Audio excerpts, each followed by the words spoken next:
Corona काल में दुनिया को इस बात का एहसास हो चुका है कि चीन पर हम सब जरूरत से ज्यादा आश्रित हैं और अब हमें अपनी सप्लाई चेन को चीन से दूर करना ही होगा। जापान का अपनी कंपनियों को चीन से बाहर आने के लिए कहना और अमेरिकी कंपनियों का चीन छोड़कर भारत में अपना प्रोडक्शन शिफ्ट करना, ये दर्शाता है कि अब दुनिया इसी रास्ते पर आगे बढ़ रही है। वहीं साउथ कोरिया और ताइवान भी इसी रास्ते में हैं। वहीं चीन अब इस समय बैकफुट पर आ चुका है क्योंकि वो दोस्ती कम और दुश्मनी ज्यादा कर रहा है। जो चीन का नहीं है वो भी चीन हड़पने की फिराक में है। जहां चीन ने ऑस्ट्रेलिया जैसे देश के साथ अपने सिंग उलझा लिए हैं, जिसके साथ चीन का बहुत बड़ा व्यापार है।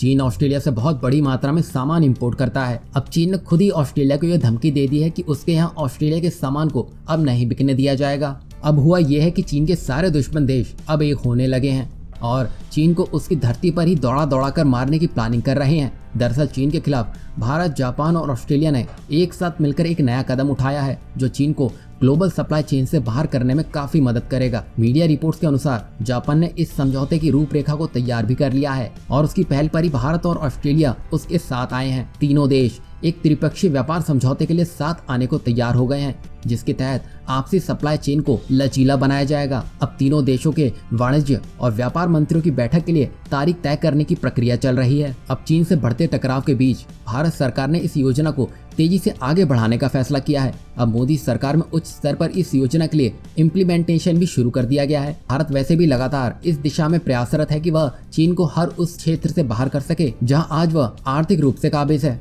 भारत सरकार ने देश में कोयला खदानों के आवंटन में चीनी कंपनियों को बाहर कर दिया है।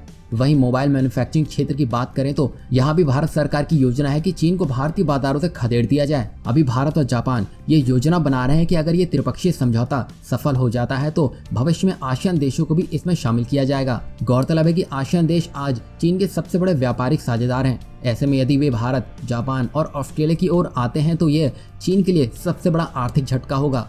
अब भारत इन दोनों देशों के साथ मिलकर चीन को आर्थिक रूप से बहुत कमजोर करना चाहता है, जिसके परिणाम स्वरूप चीन का आर्थिक दबदबा पूरी दुनिया से अपने आप ही समाप्त हो जाएगा।